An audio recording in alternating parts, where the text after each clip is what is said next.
How to transfer your Telegram's data to a new phone. Hey everyone, welcome back to the video. In today's tutorial, I'm going to be showing you guys how you can easily transfer your Telegram data if you are trying to switch phones or devices.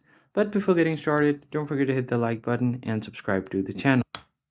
So if you are trying to switch device or just want to log into your account to another device, then in that case, all you need to do is just go ahead and open up your Telegram first. And once you open up your Telegram, you will see a list of all of your chats.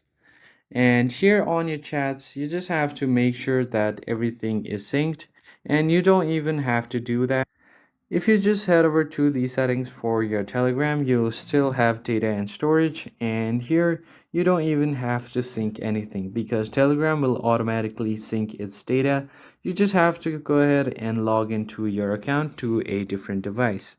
So all you need to do is head over to your another device, add your Telegram phone number, and then just log into your account. And Telegram will automatically sync your data.